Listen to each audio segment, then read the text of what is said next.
Assalamualaikum warahmatullahi wabarakatuh. Saya Miranda Patresia, saya dari kelompok 11. Saya akan menjelaskan tentang jaringan ikat. Jaringan ikat adalah jaringan yang berfungsi sebagai pengikat antar tubuh dan jaringan pengikat mempunyai sejumlah besar bahan serabut yang membantu untuk menyokong sel-sel yang ada di dalam tubuh. Jaringan ikat ini sering juga disebut sebagai jaringan penyokong atau jaringan penyambung. Letak sel-sel jaringan ini tidak berhimpitan atau tidak rapat karena letaknya terpencar-pencar dan berhubungan hanya pada ujung-ujung sitoplasmanya saja. Berikutnya yaitu adalah macam-macam jaringan pengikat. Jaringan pengikat ini memiliki beberapa macam, yaitu jaringan ikat longgar. Jaringan ikat longgar ini tersusun atas serat-serat yang longgar, matriksnya berupa cairan lendir atau muskus. Sel-sel yang terdapat pada jaringan ini antara lain adalah mastosit, sel darah putih, makrofag, dan sel lemak. Berikutnya ada jaringan ikat padat. Jaringan ikat padat ini tersusun atas serat-serat yang padat. Dan jaringan ikat padat ini dibedakan menjadi dua, yaitu pengikat padat teratur, seperti contohnya adalah tendon, dan jaringan pengikat yang tidak teratur. Contohnya adalah lapisan yang berada di bawah kulit. Berikutnya ada jaringan pengikat lemak. Jaringan pengikat lemak memiliki susunan menyerupai jaringan ikat longgar yang tersusun atas sel-sel lemak. Jaringan lemak dapat ditemukan di bawah kulit dan jantung. Fungsi jaringan lemak antara lain untuk cadangan makanan dan menjaga hilangnya suhu panas secara berlebihan. Berikutnya ada darah. Darah adalah jaringan ikat yang tersusun sebagian besar cairan matriks darah yang disebut dengan plasma. Tersusun oleh air, garam mineral, dan protein terlarut.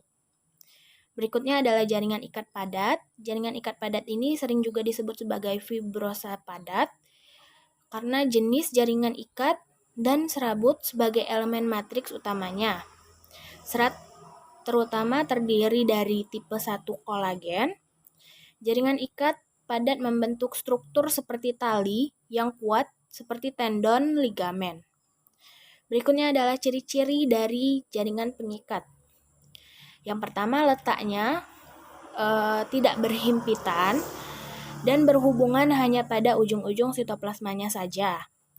Yang kedua, memiliki komponen intraseluler atau matriks. Yang ketiga, membentuk sel yang tidak teratur, sitoplasmanya bergranula, dan inti sel yang mengembung. Yang keempat, letak sel-selnya tersebar. Yang kelima, memiliki komponen intraseluler yaitu matriks. Berikutnya ada fungsi jaringan ikat. Yang pertama, mengikat atau menghubungkan antar satu jaringan ke jaringan yang lainnya. Yang kedua, menyokong fungsi organ-organ.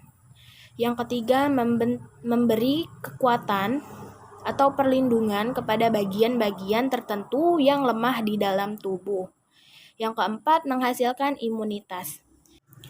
Yang terakhir ada komponen pada jaringan pengikat. Yang pertama adalah matriks. Matriks tersusun oleh serabut-serabut dengan bahan dasarnya serabut yang dibedakan menjadi serabut kolagen, serabut elastis, dan serabut retikular.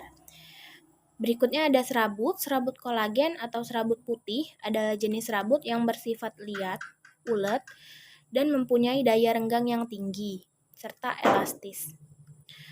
Yang terakhir adalah zat dasar. Zat dasar pada jaringan ikat merupakan zat yang amorf atau tidak berbentuk, tidak berwarna, dan homogen.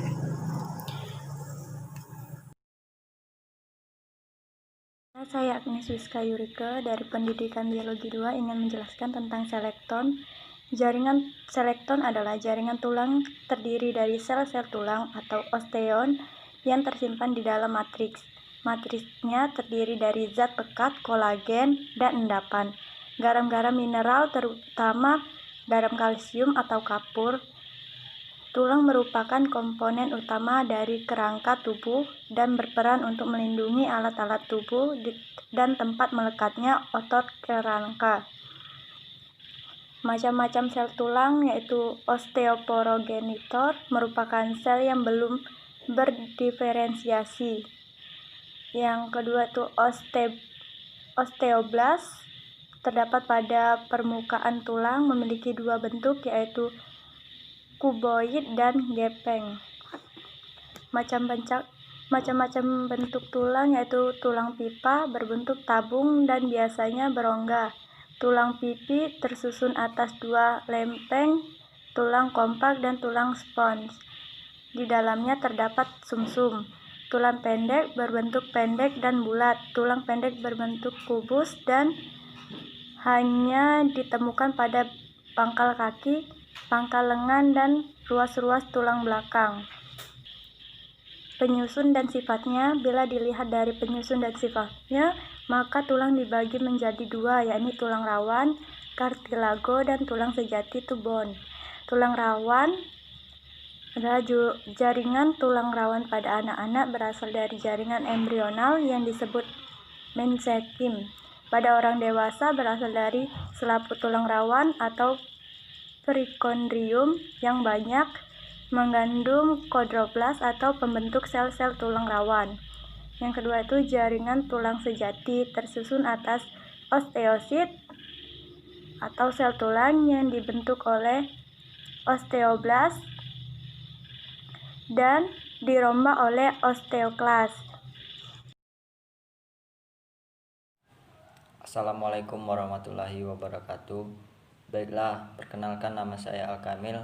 Baiklah, di sini saya akan menjelaskan tentang jaringan otot. Jaringan otot merupakan kumpulan dari sel-sel yang terbentuk selama perkembangan embrionik. Serabut otot dibentuk melalui pereburan ekor dengan ekor dari banyak sel menjadi struktur yang seperti pipa. Di dalam sel serabut otot ini terdapat unit kontraksi berupa protein yang terdiri atas miofibril. Miofibril ini merupakan kumpulan dari lapis tebal atau miosin dan lapis tipis atau aktin. Baiklah, di sini terdapat 3 jenis otot pada manusia, yaitu sel otot polos. Bila dilihat di bawah mikroskop cahaya, tidak menunjukkan adanya garis-garis melintang. Otot polos pada vertebrata termasuk manusia dapat dijumpai pada dinding dan organ-organ dalam dan pembuluh darah, saluran pencernaan, makanan, uterus, kandung kecing, arteri, dan sebagainya. Yang kedua yaitu otot lurik. Otot rangka tersusun atas sel-sel panjang tidak bercabang disebut serabut otot. Serabut ini merupakan sel-sel berinti banyak yang terletak pada bagian pinggir sel-sel otot. Banyak sel-sel kecil yang membentuk sintesium apabila dilihat dengan mikroskop cahaya. Baiklah, yang ketiga yaitu otot jantung. Di mana atas serat otot lurik bercabang-cabang dan bertemu dengan serat tetangga sehingga secara keseluruhan terbentuk jalinan serat otot. Terdapat pada jantung. Pesaparan autom tak dibawa kesadaran atau kemauan. Adapun ciri-ciri otot polos yaitu berbentuk gelendong dengan kedua ujungnya meruncing. Otot bekerja di luar kesadaran, bekerja lambat, teratur, dan tidak lebih cepat lelah. Terdapat pada dinding alat-alat tubuh bagian dalam seperti paru-paru, pembuluh darah, lambung, usus, dan indung telur. Adapun ciri-ciri otot lurik yaitu sel otot lurik berbentuk silinder dan memiliki bagian gelap dan terang sehingga tampak seperti lurik, memiliki inti banyak. Otot bekerja atas kesadaran perintah otak dan dapat mengalami kesalahan. Otot melekat pada rangka sehingga disebut otot rangka. Adapun ciri-ciri dari otot jantung yaitu sel otot jantung berbentuk serabut lurik yang bercabang-cabang. Sel mempunyai satu atau banyak inti sel dan terletak di tengah serabut. Bekerja di luar kesadaran atau tidak berperintah otak, tapi dipengaruhi oleh persediaan oksigen yang cukup. Baiklah, itulah penjelasan dari saya mengenai sistem otot.